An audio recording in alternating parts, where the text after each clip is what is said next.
Well, this pot's going through its first flush today. I'll probably only get one flush today because it's quite a dull day today.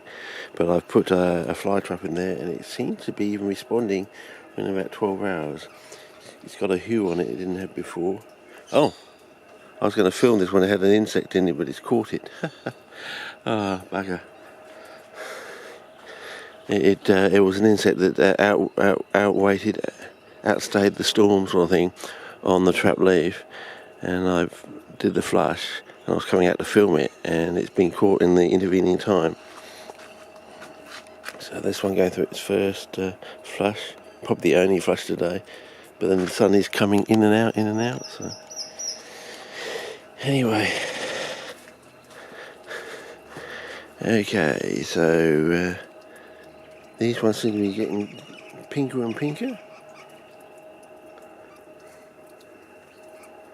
I think that one might survive. I think that one's in trouble. So anyway, yeah, these leaves are just floating about. So I do want to try if I can actually pin them in place.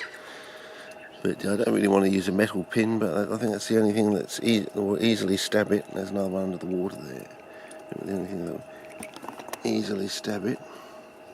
How close can I go without touching the water? Easily. How close can you go? Yeah, okay. Yeah, that one there is just floating around. So. Anyway, we'll see again. That one seems to be responding quite well now, so we hope to see. Yeah, I don't think newspaper cellulose on the top is the way to go, fellas. No, it definitely has to be underneath, I believe. Now this one.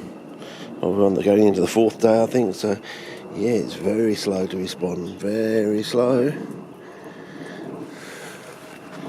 indeed. So it's touch and go whether it will survive, I reckon. Yeah.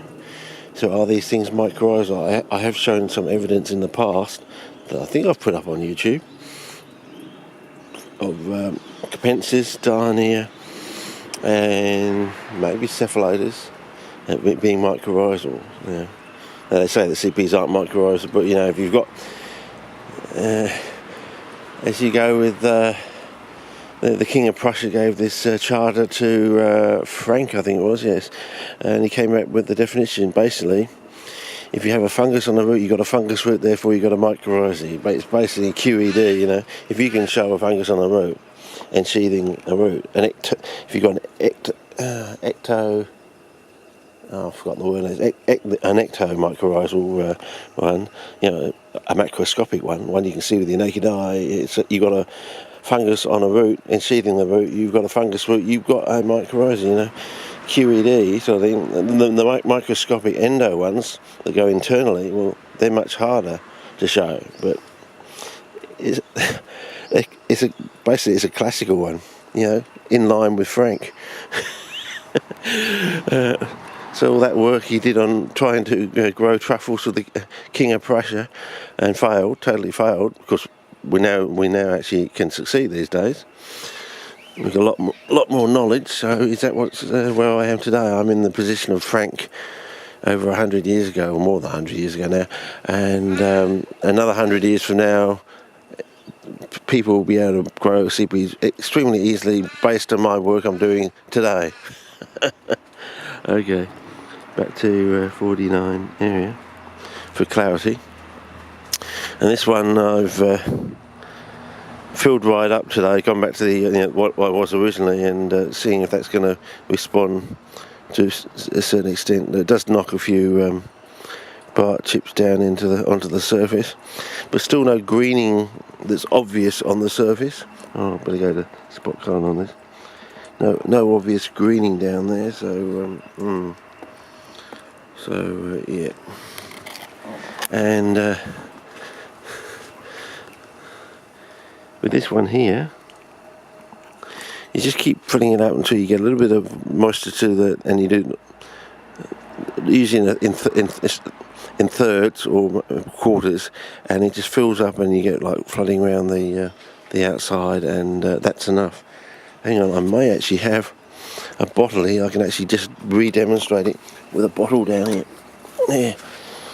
So I put a bottle in here, as you do, and hopefully I can demonstrate it for you just quickly. Are we in shot? Yeah, sort of. So you just put a little tiny bit of water until it sort of, you keep putting it very slowly, and it too, it starts to build up. So it starts to get wet on the edge there, like that.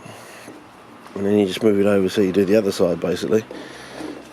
And eventually the whole thing floods, but doesn't go over the lip, the rim or the there. So starting to moisten up there. Oh, she's very moist, Captain. She's extremely moist, Captain. Okay. Can he make it? Can he make it have any wetter, Captain? Okay. Okay. There we go. And a little bit more, and then I think we're done. 2 more shots, maybe 3 or 4, and yeah, we're fully wetted up, if that's a word or a phrase, and that will double flush, as you often do, and now it's not doing the. It's now coming up regularly. Okay.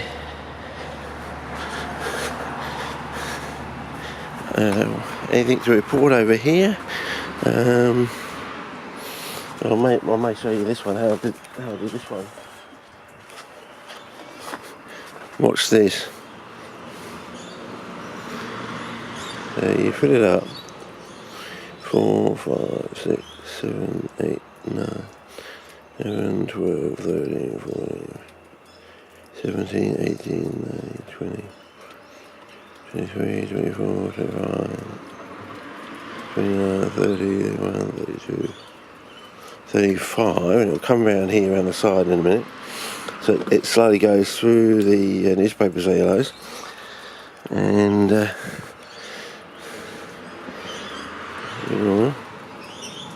36, 37, 38, 39, 40, 45, and slowly it's going to wetten up down there. 46, 47, 48, 49, 50, and that should be 50, and that should settle down and cover the whole thing there. So let's go from spot colour. Oh, should have been on spot colour and bugger. Okay, I'm on spot colour now, so.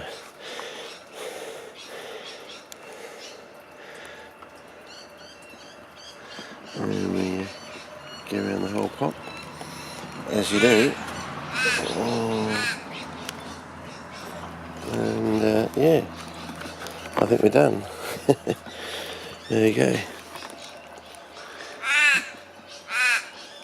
Okay, now, still no photosynthetic response from that patch there. I keep taking this out now. I've been taking this out for 4 days now. Yeah, so interesting. So even if you've got it in the sun, it takes time to, I assume, for the numbers to build up in the soil. So it actually greens, but we are getting a lot of greening down there. So yeah. So whether this green is going to turn into a zinc-loving moss or some other kind of moss, whether we're going to get some spot colour.